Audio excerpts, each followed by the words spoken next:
Hello students, welcome to CUET Adda 24/7। बच्चों, मेरा नाम हर्ष है और मैं आपका बिजनेस स्टडीज का मेंटर आपका बहुत बहुत स्वागत करता हूं अपनी आज की इस क्लास में।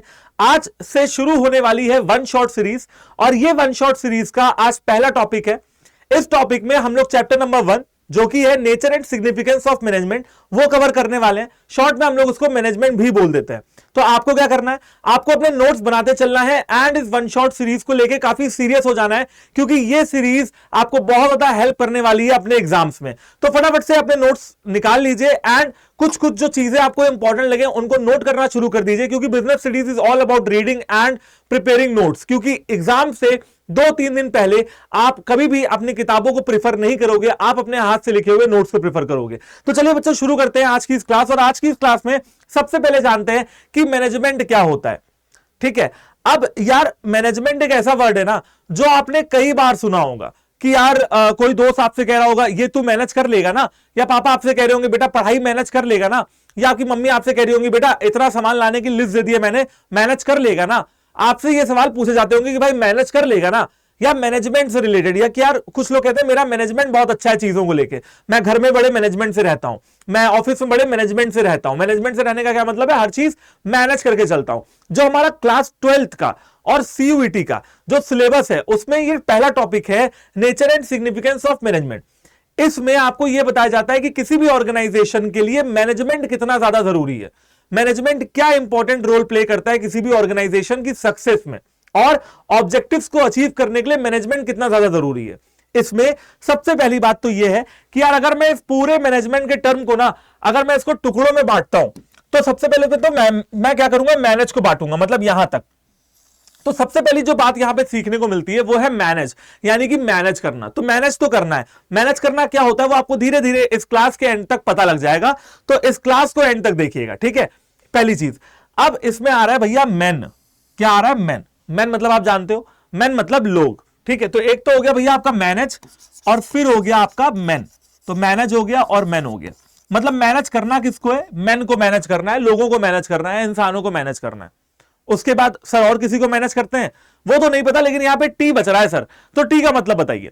तो बेटा टी का मतलब हो गया थिंग्स, मतलब कि चीजों को मैनेज करना है, काम को मैनेज करना है, वर्क को मैनेज करना है, प्रोसेसेस को मैनेज करना है, रिसोर्सेज को मैनेज करना है। समझ गए।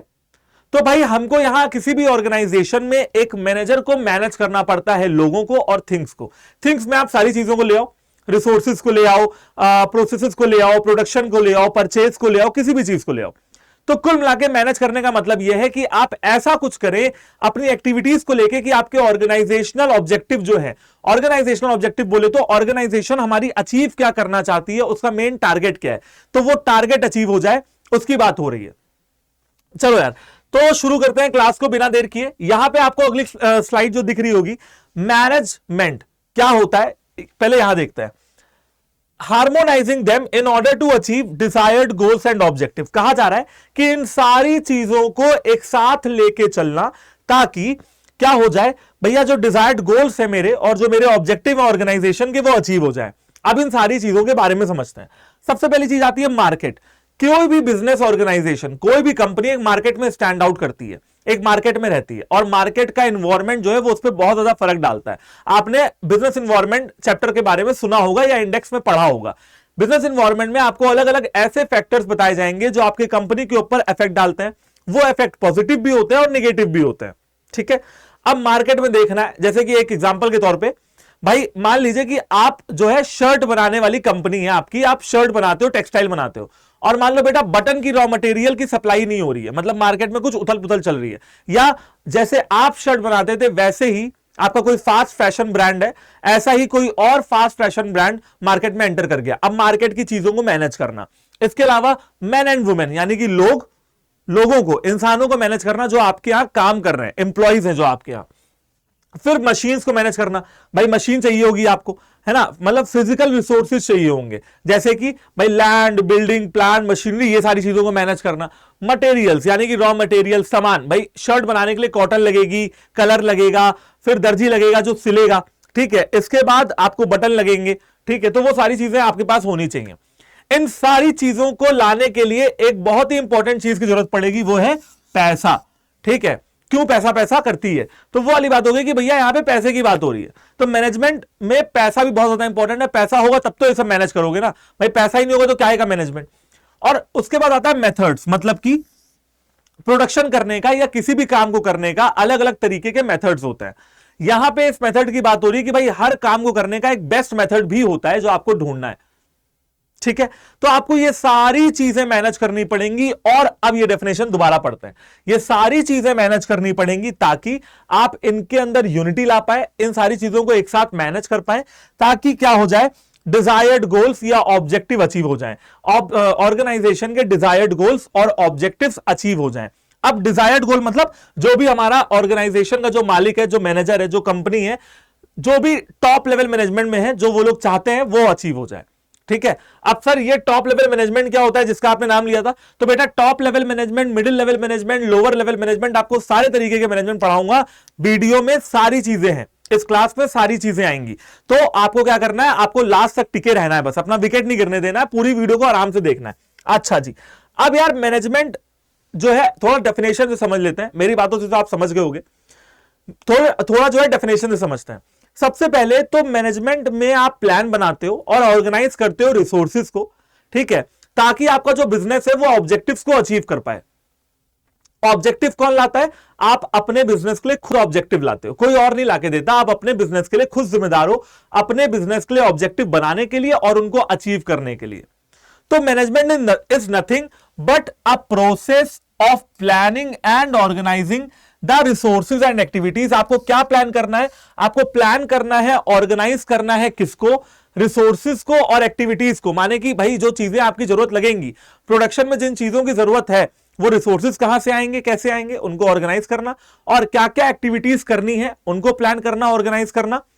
क्यों ये सब कर रहे हैं, ये सब क्यों कर रहे हैं, ताकि भैया हमारे गोल जो है वो अचीव हो जाए, specific goals in the most effective and efficient manner possible, ताकि हम अपने गोल्स को अचीव कर पाए इफेक्टिव और एफिशिएंट मैनर में, ठीक। अब सर ये इफेक्टिव और एफिशिएंट मैनर मतलब क्या होता है, तो सुनो ध्यान से।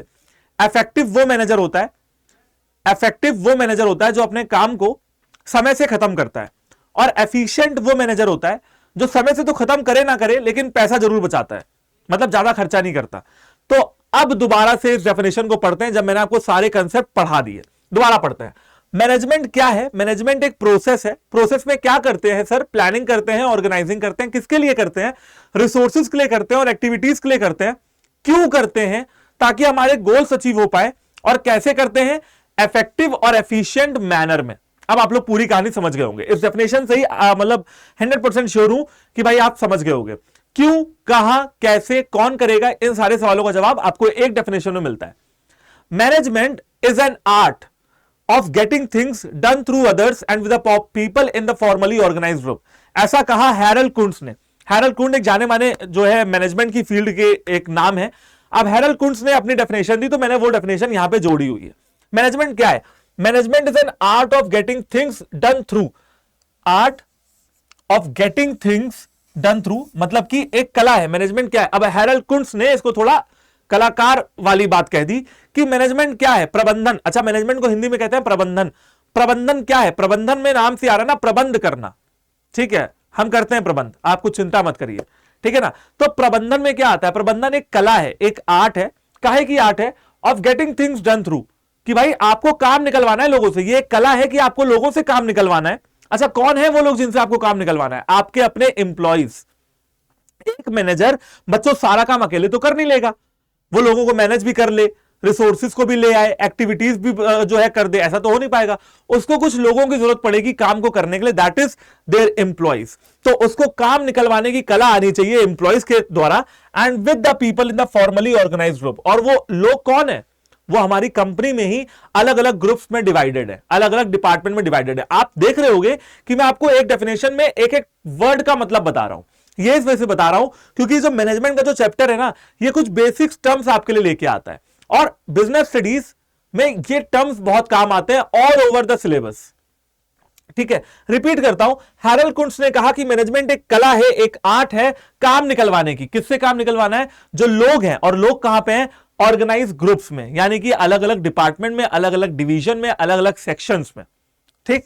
ये सारी चीजों के बारे में आपको मैं बता रहा हूं ना। जैसे अब आप मन में आ रहा होगा सर ये डिपार्टमेंट कैसे बढ़ते हैं, सर ये डिविजन्स कैसे बढ़ते हैं, सारी चीजें आपको बिजनेस स्टडीज के सिलेबस में मिलेंगी।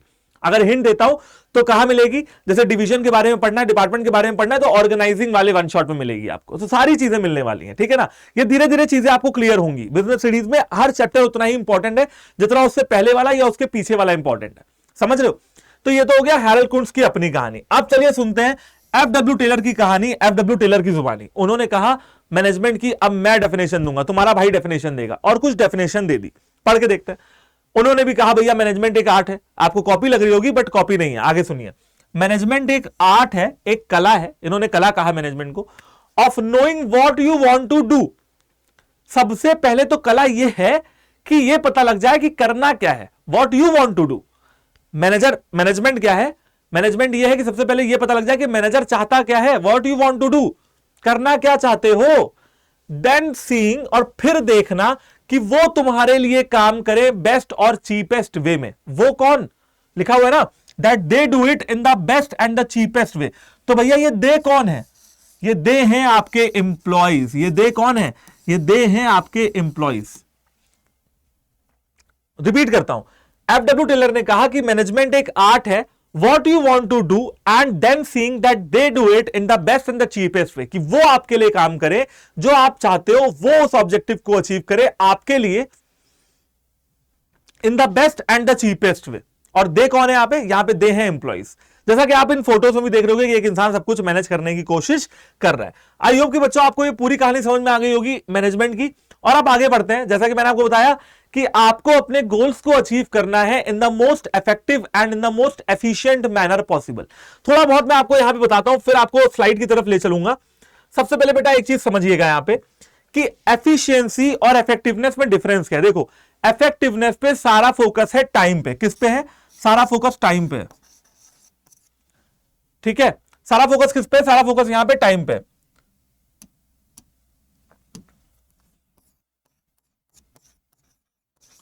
ओके, और इफेक्टिवनेस में सारा फोकस किस पे, इफेक्टिवनेस में सारा फोकस है, इफेक्टिवनेस में सारा फोकस है टाइम पे, और यहां एफिशिएंसी में सारा फोकस है कॉस्ट बचाने को लेके। मतलब जो मैनेजर टाइम पे काम खत्म करेगा ना, उसको कहा जाएगा कि वो इफेक्टिव मैनेजर है, और जो मैनेजर कॉस्ट बचा के काम करेगा ना, उसको कहा जाएगा कि वो एफिशिएंट मैनेजर है, ठीक है। चलो भाई, अब बात करते हैं अपने नेक्स्ट स्लाइड की तरफ, जहां पे आपको डिफरेंस देखने के लिए मिल जाएगा, इफेक्टिवनेस क्या होता है और एफिशिएंसी क्या होती है, ठीक है।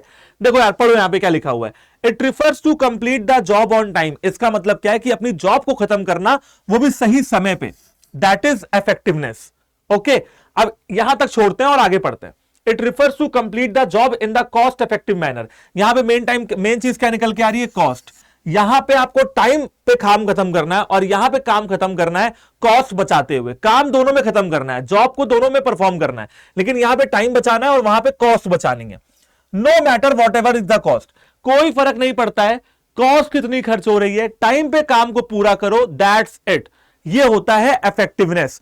और एफिशिएंसी में देखते हैं, to conduct cost benefit analysis. देखो यार, यहां पे आपको कॉस्ट बेनिफिट एनालिसिस देखना पड़ेगा। एग्जांपल के तौर पे मान लीजिए आपने 100 रुपए लगाए और आपको भैया 101 का फायदा हुआ, तब तो कोई फायदा ही नहीं हुआ।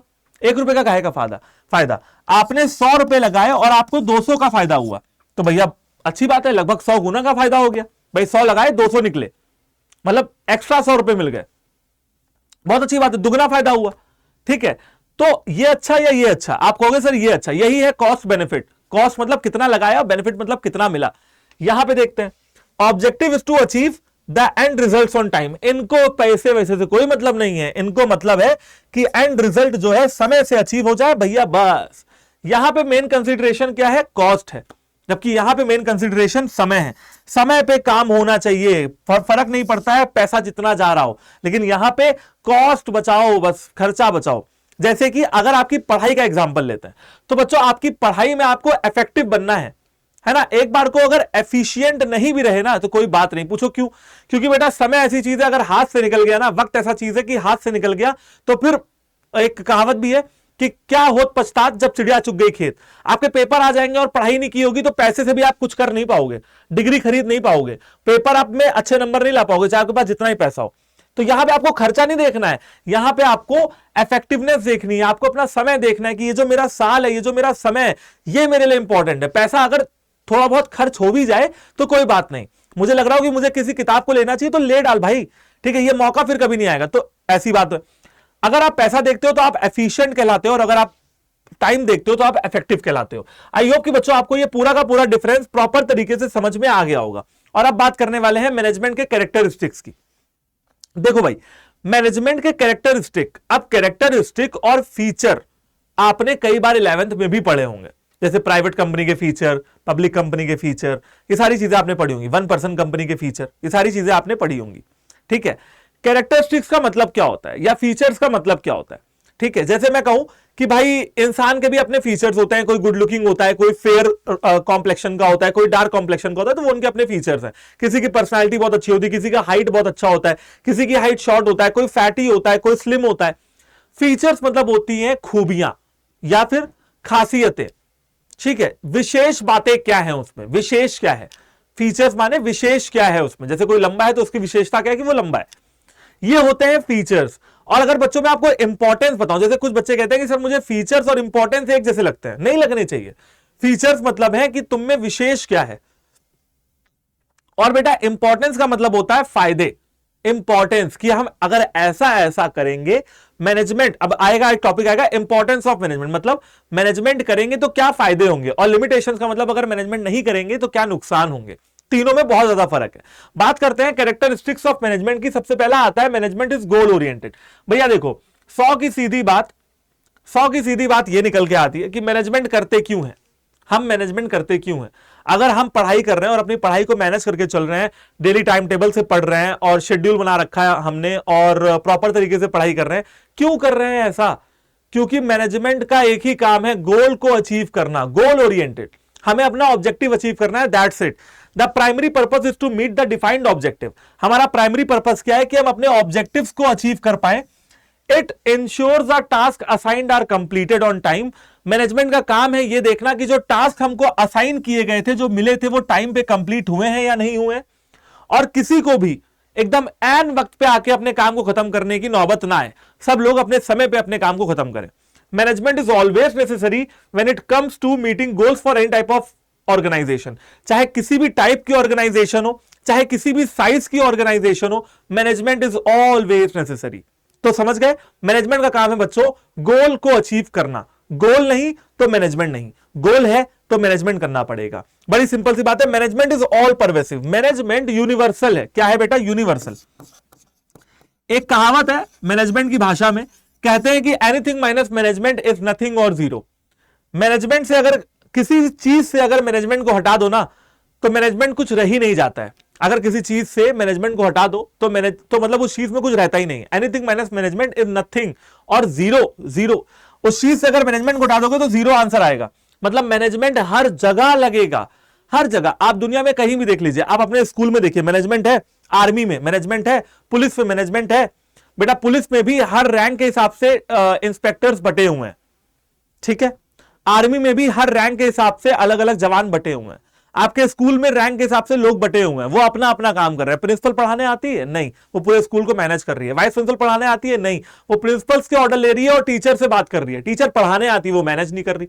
कुछ इस तरीके से मैनेजमेंट आपको करना पड़ेगा अपने स्कूल को, आर्मी को, पुलिस को, ऑर्गेनाइजेशन को, पॉलिटिकल पार्टीज को, किसी भी चीज को चलाने के लिए मैनेजमेंट इज नेसेसरी। यहां तक कि आपका घर भी मैनेजमेंट से बचा नहीं है। आपके घर में भी आप मैनेजमेंट करते हो। अगर आपके घर में 3 कमरे हैं तो आपने मैनेज करके रखा हुआ है कि ड्राइंग रूम कौन सा होगा, बेडरूम कौन सा होगा। सोच रहे होगे कि यार ये कैसे एग्जांपल्स है, बट ये एग्जांपल्स है मैनेजमेंट के। This is the good management. अगर आप अपने घर में व्यवस्थित तरीके से रहते हैं, अगर आपके पापा आपकी मम्मी को कुछ पैसे देते हैं और कहते हैं कि यार इसी में घर चलाना है 1 महीने, वो मम्मी आपकी क्या करती हैं, उसी पैसे में घर चलाती हैं। ये मैनेजमेंट नहीं तो और क्या है। क्या आपकी मम्मी एफिशिएंट नहीं कहलाएंगी? बिल्कुल कहलाएंगी, क्योंकि उन्होंने कॉस्ट बचाते हुए, खर्चा बचाते हुए अपने ऑब्जेक्टिव्स को अचीव किया। ऑब्जेक्टिव क्या था? सही तरीके से घर चलाना। तो आपकी मम्मी भी एफिशिएंट हुई। समझ गए ना?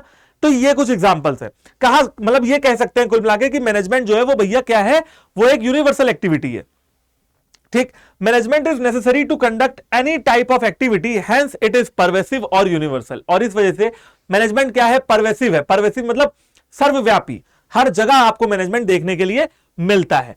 थर्ड पॉइंट क्या निकल के आता है, मैनेजमेंट एक कॉन्टिन्यूअस प्रोसेस है।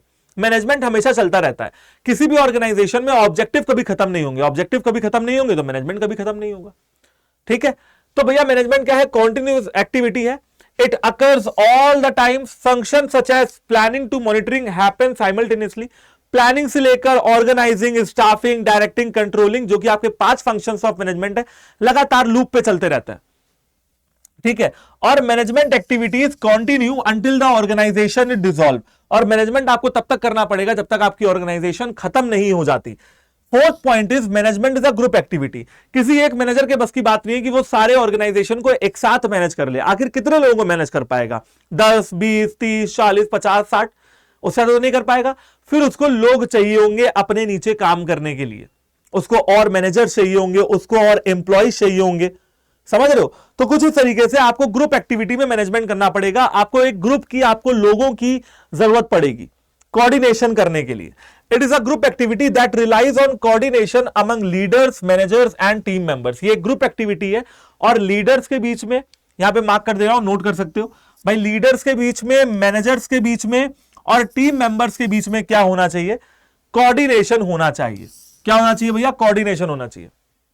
It means that it is not a single person who consummates all the activities. इसका मतलब कि एक इंसान सारी ऑर्गेनाइजेशन की एक्टिविटीज को नहीं संभाल सकता है। ओके, पांचवा point, management is multi dimensional. बेटा मैनेजमेंट के 3 चेहरे हैं। पहला, काम को मैनेज करना। दूसरा, मैनेजमेंट ऑफ पीपल, लोगों को मैनेज करना। और तीसरा, ऑपरेशंस या प्रोसेसेस को मैनेज करना। प्रोसेसेस या ऑपरेशंस वो चीजें होती हैं जो वर्क के बैकएंड में होती हैं। क्या होती है, वर्क के बैकएंड में। जैसे मैं यहां क्लास ले रहा हूं, बैकएंड में कोई ऐसा इंसान होगा जो यूट्यूब पे इस क्लास को अपलोड कर रहा होगा। सही बात है भाई, यूट्यूब तो चैनल है ना, तो कोई ना कोई तो अपलोड कर रहा होगा, मैं नहीं कर रहा हूं, तो मैं वर्क में आ रहा हूं, वो इंसान ऑपरेशंस में आ रहा है। और हम सब लोग भाई लोग हैं, है ना, मैं काम कर रहा हूं, वो ऑपरेशंस कर रहा है, एंड हम सारे लोगों को मैनेज कर रहे हैं। तो मैनेजमेंट के 3 होते हैं चेहरे। चलिए जी, बात करते हैं छठे कैरेक्टरिस्टिक की तरफ। Okay, management is N intangible force. सबसे पहले 2 बातें समझिए, एक टैंजिबल और दूसरा होता है इनटैंजिबल। टैंजिबल मतलब विच कैन बी टच्ड और विच कैन बी सीन, जिसको देखा या छुआ जा सके। इनटैंजिबल का मतलब होता है ना जिसको देखा जा सके ना जिसको छुआ जा सके।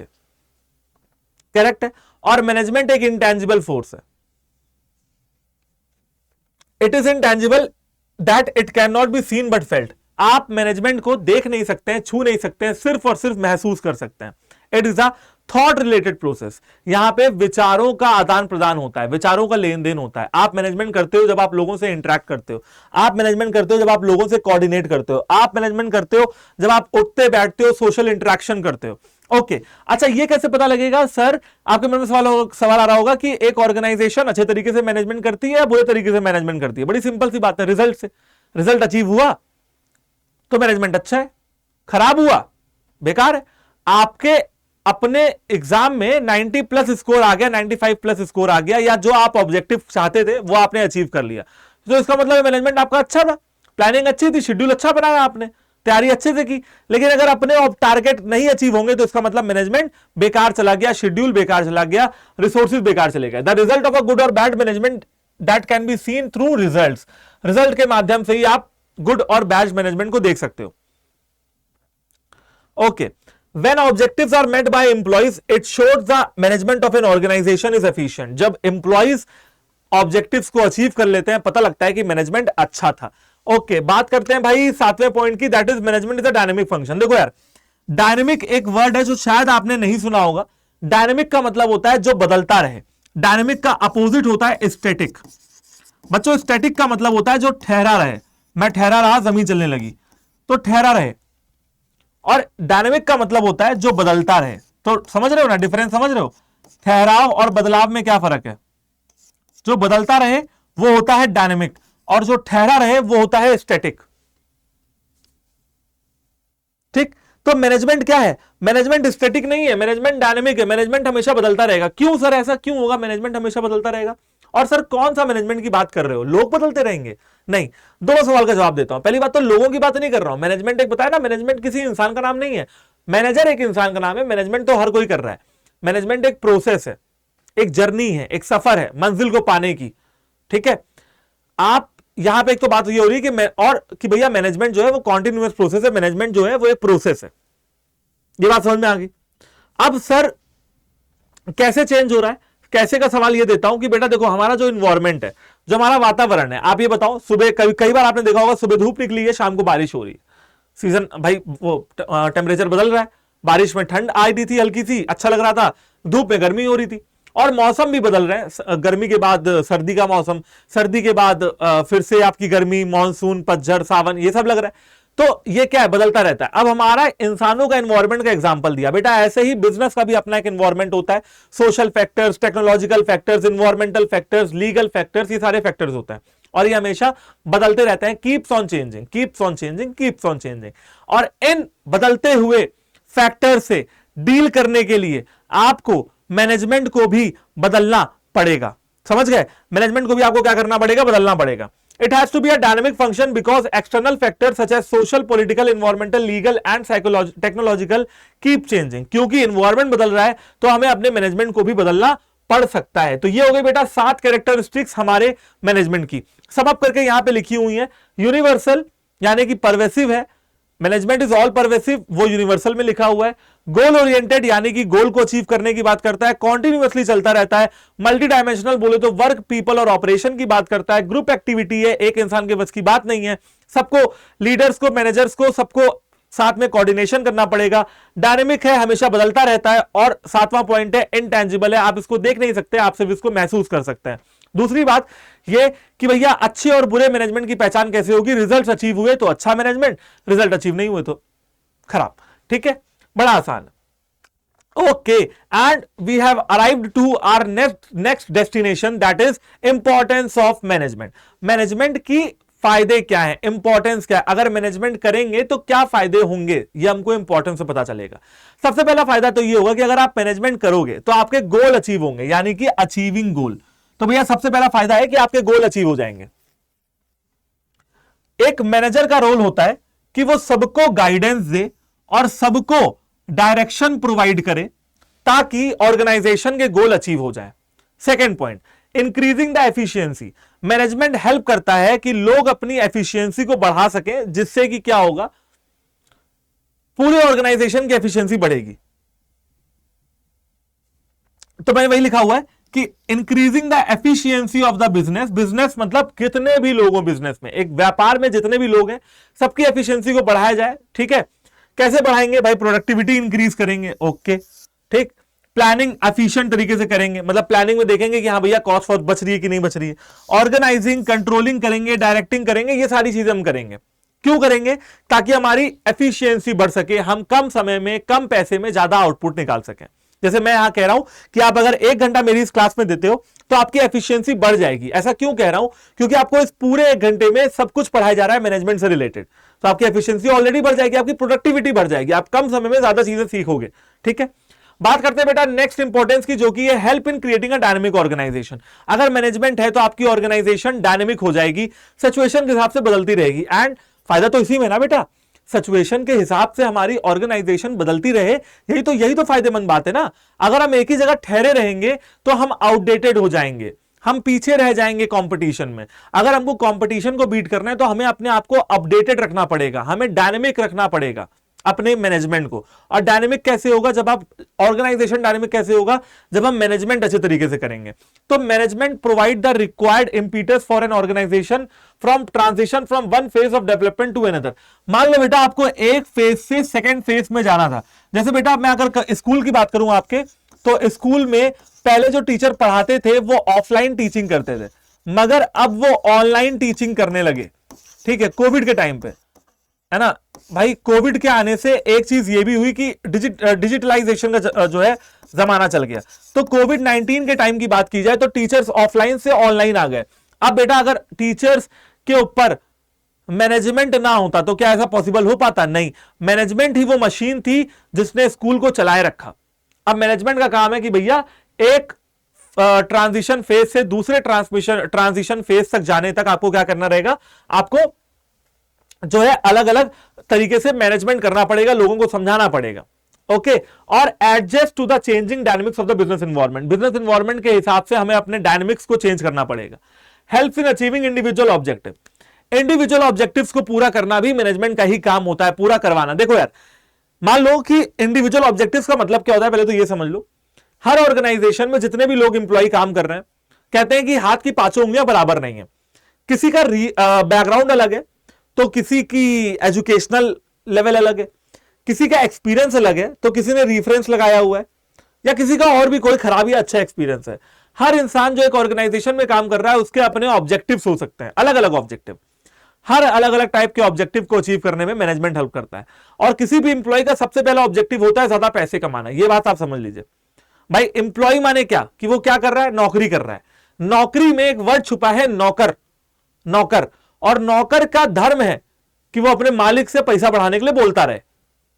सिंपल सी बात है, नौकर का धर्म है कि वो अपने मालिक से पैसा बढ़ाने के लिए बोलता रहे। ठीक है, जैसे भैया आपने देखा होगा तारक मेहता का उल्टा चश्मा में बागा और नट्टू काका आए दिन अपने सेठ जी से क्या कह रहे हैं कि सेठ जी हमारी पगार बढ़ा दीजिए। फिर वो उनको बरगला के भटका देता है कि हटाओ, अभी नहीं बढ़ाते, बाद में बढ़ाएंगे। अब help in achieving individual objective का मतलब यह है कि भैया जो भी इंडिविजुअल ऑब्जेक्टिव है किसी भी इंसान के, वो भी पूरे हों। लेकिन एम्प्लॉयज को भी यहां पे यह समझना होगा कि सबकी बेहतरी इसी में है कि कंपनी की ग्रोथ हो तो हमारी भी ग्रोथ हो। सबकी बेहतरी इसी में है कि कंपनी भी फले फूले और हम भी फले फूले। ठीक है, लेकिन मैनेजमेंट का काम क्या है कि पर्सनल ऑब्जेक्टिव्स को पूरा करवाना। ठीक है, जिसका ऑर्गेनाइजेशनल ऑब्जेक्टिव पे डायरेक्ट इंपैक्ट होता है। पर्सनल ऑब्जेक्टिव्स पूरे होंगे, लोग मोटिवेटेड फील करेंगे, मन लगा के काम करेंगे, नहीं तो नहीं करेंगे। पांचवा पॉइंट, डेवलपमेंट ऑफ सोसाइटी। हमारी कोई भी कंपनी, हमारा कोई भी बिजनेस, हमारा कोई भी व्यापार इस समाज, इस देश का हिस्सा है। इस देश के लोगों के लिए ही हम काम कर रहे हैं एंड इस देश के लोगों को ही हम एम्प्लॉय कर रहे हैं, इस देश के लोगों को ही सामान बेच रहे हैं। तो हमारी कुछ रिस्पॉन्सिबिलिटी बनती है इस देश के लोगों और इस देश के प्रति और इस देश में रहने वाले लोगों के प्रति। ठीक है, तो कुछ सोसाइटी के डेवलपमेंट की बात भी करते हैं। ठीक है, अब एक डेवलप्ड ऑर्गेनाइजेशन की कुछ मॉरल रिस्पॉन्सिबिलिटीज भी होती हैं। अच्छा, 11th क्लास में आपने एक चैप्टर पढ़ा था बिजनेस एथिक्स, वहां पे आपने इसको प्रॉपर तरीके से पढ़ा होगा। अगर आप भूले ना हो तो आपको याद आ रहा हो कि एथिक्स यानी कि, और आपने कॉर्पोरेट सोशल रिस्पॉन्सिबिलिटी के बारे में पढ़ा था। तो अगर आपको याद आ रहा हो तो आप समझ गए होंगे मैं क्या कहना चाहता हूं कि एक बिजनेस की जो मॉरल रिस्पॉन्सिबिलिटी होती है ना, जो जहन यानी कि आपकी अंतरात्मा जब अंदर से आवाज लगाती है कि हमें समाज के लिए भी कुछ करना चाहिए, है ना। और कुछ चीजें मैं आपको नोट डाउन करवा दे रहा हूं कि समाज के लिए क्या क्या आप कर सकते हो। Please note it down. सबसे पहला, आप इंप्लॉयमेंट अपॉर्चुनिटीज देते रहो, लोगों को इंप्लॉयमेंट देते रहो। दूसरा, फेयर क्वालिटी गुड्स और सर्विसेज देते रहो। फेयर क्वालिटी मतलब अच्छी क्वालिटी का दो। थर्ड, रेट रीजनेबल रखो। मैं नहीं कह रहा हूं कम रखो, ज्यादा रखो, रीजनेबल रखो, जैसा सामान वैसा रेट। इसके साथ साथ आपको क्या करना है, आपको पॉल्यूशन बिल्कुल क्रिएट नहीं करना है। चौथा पॉइंट, आपको पेड़ पौधे लगाने हैं, बच्चों की पढ़ाई आप करवा सकते हो। ये सारे कुछ बेसिक आपकी मॉरल रिस्पॉन्सिबिलिटी है जो आपको पूरी करनी होती है। इसी के साथ साथ देश के कानून की भी आपको पूरी तरह से पालन करना होता है, उल्लंघन नहीं करना होता। ठीक है बच्चों, तो एक ऑर्गेनाइजेशन का यह भी काम होता है कि वो सोसाइटी के डेवलपमेंट में काम करे। चलो भाई, we have arrived to our next destination, that is objectives of management. Management के कुछ ऑब्जेक्टिव होते हैं। बेसिकली मैनेजमेंट के 3 ऑब्जेक्टिव होते हैं, अभी बता देता हूं। सबसे पहला सोशल ऑब्जेक्टिव, वो आप समझ ही गए होंगे। सोसाइटी के डेवलपमेंट की बात हो रही है, सोशल वेलफेयर की बात हो रही है, तो सोशल ऑब्जेक्टिव। दूसरा है पर्सनल ऑब्जेक्टिव, यानी कि इंडिविजुअल ऑब्जेक्टिव। जैसे मेरा ऑब्जेक्टिव है कि मुझे पैसा बहुत चाहिए, मेरी सैलरी बढ़ जाए, तो मान लो ऐसा मेरा ऑब्जेक्टिव है, तो ये मेरा इंडिविजुअल ऑब्जेक्टिव हुआ। ठीक है, या मेरा पर्सनल ऑब्जेक्टिव हुआ। पहला है, पहले नंबर पे आता है ऑर्गेनाइजेशनल ऑब्जेक्टिव। अभी तक 10 बार कम से कम ऑर्गेनाइजेशनल ऑब्जेक्टिव नाम सुन लिया होगा। मतलब क्या होता है, अरे भैया देखो, कोई भी बिजनेस शुरू होता है, एक बिजनेस का अगर वो प्रॉफिट, अगर पैसा कमाने के लिए शुरू किया है, तो उसका पहला धर्म क्या है कि वो पैसा कमाए। ठीक है, पहली बात क्या है कि उसका प्रॉफिट चलता रहे। तो एक ऑर्गेनाइजेशन के बेसिक बेटा 3 ऑब्जेक्टिव होते हैं। एक इंसान के भी बेसिक 3 ऑब्जेक्टिव होते हैं, मैं आपको बताता हूं। जब आप अपने आप को इंसान की तरह देखेंगे तो आपको समझ में आएगा कि सबसे पहले आपके लिए जरूरी है जीना, सांस लेना। पैसा जरूरी नहीं है, सबसे पहला है जीवित रहना। इसीलिए कहते हैं कि स्वास्थ्य सबसे अच्छा होना चाहिए। कहते हैं निरोगी काया, जिस काया में यानी कि बॉडी में रोग ना लगा हो, निरोगी। ठीक है, और फिर आती है माया। पहले निरोगी काया और फिर आती है माया। तो पहले अपने शरीर को स्वस्थ बनाइए, जो फास्ट फूड खा रहे हैं उससे बचिए, थोड़ा एक्सरसाइज करिए, थोड़ा मेडिटेशन करिए, थोड़ा योगा करिए, थोड़ा अपने काम पे ध्यान दीजिए। कभी कभी आप हो सकता है भाई फिजिकल वर्क इतना कर रहे हो कि आपको और जिम जाने की जरूरत ही नहीं है। ठीक है, तो जिम नहीं जाना है, एक वैसे बात बता रहा हूं कि आपको जिम जाना नहीं जाना वो तो आपका कॉल है, बट निरोगी काया और फिर उसके बाद आती है माया, ठीक है ना। तो सबसे पहले निरोगी क्यों रखना है? ताकि हम जिंदा रहें।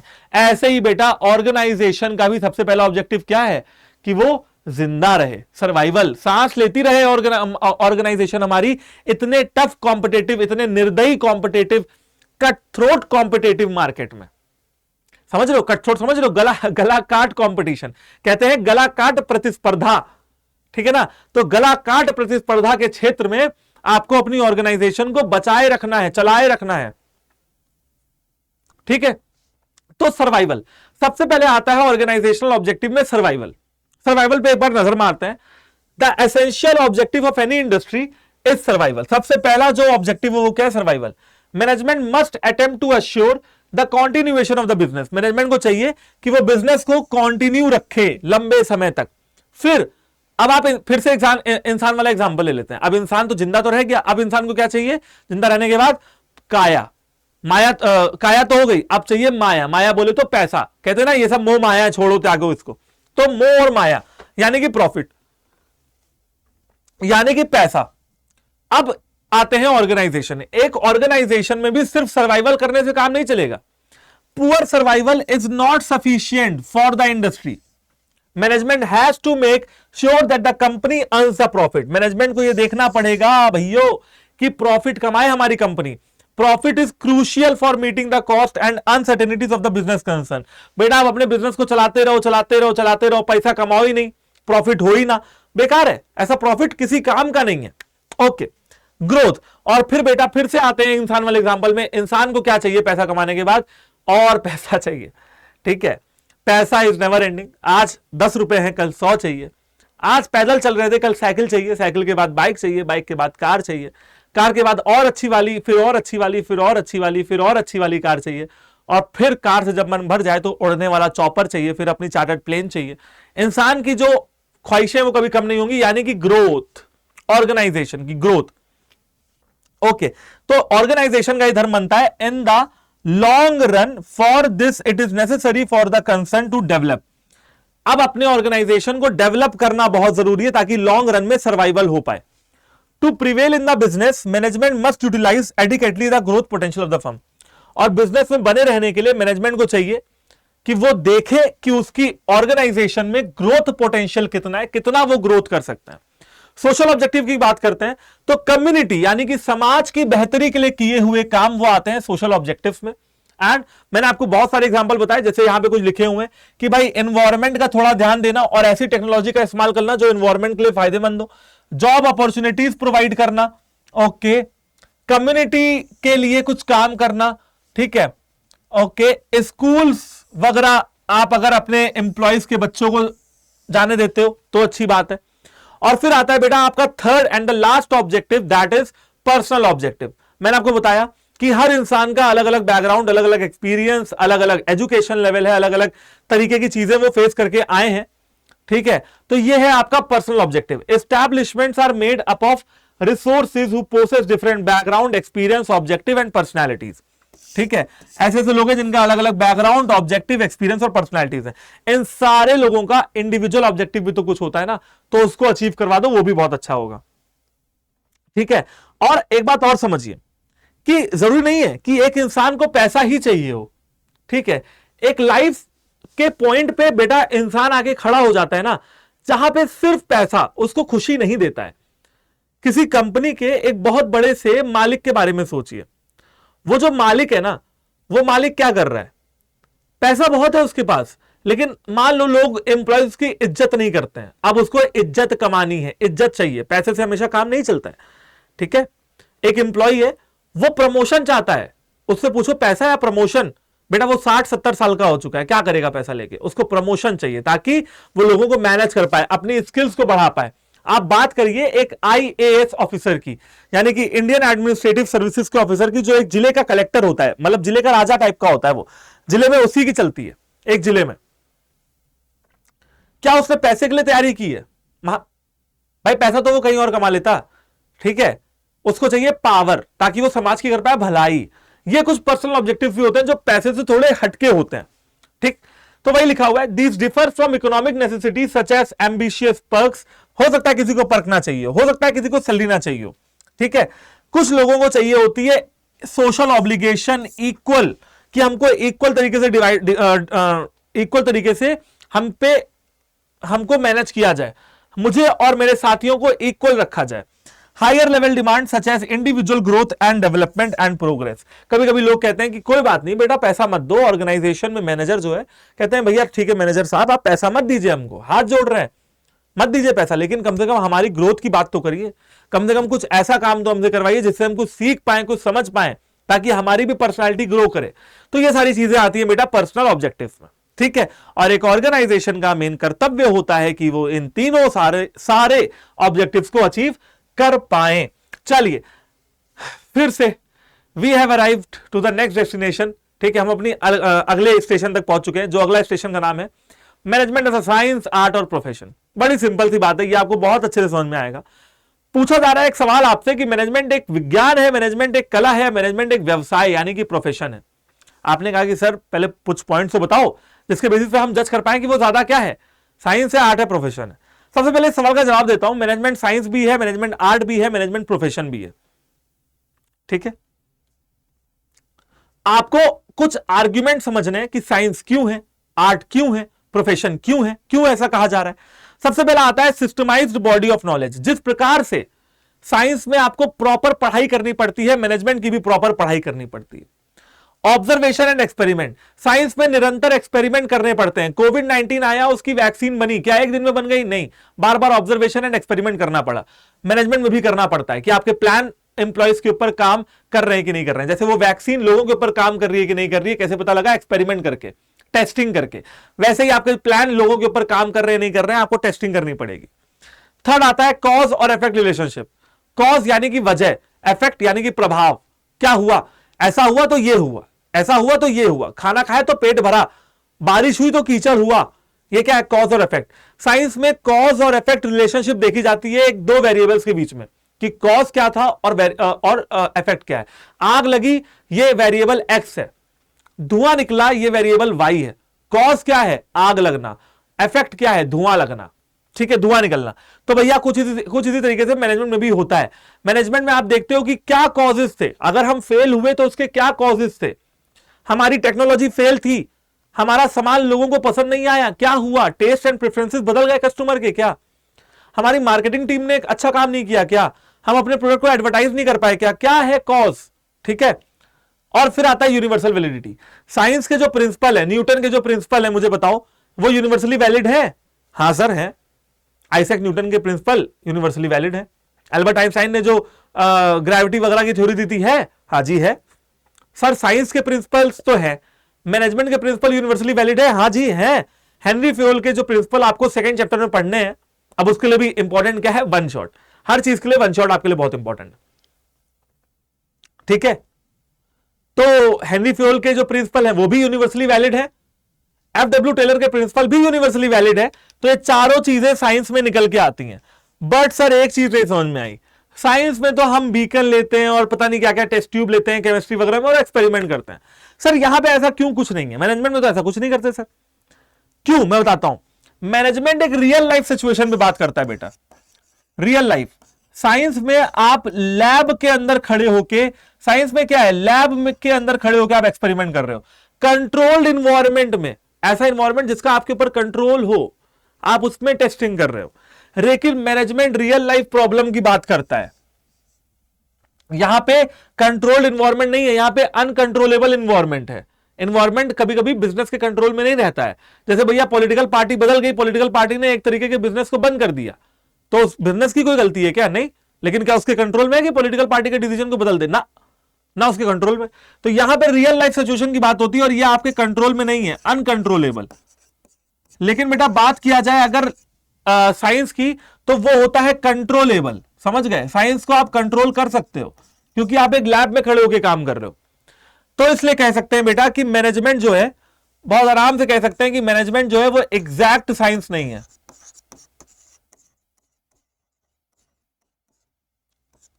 मैनेजमेंट एक तरह की सॉफ्ट साइंस है,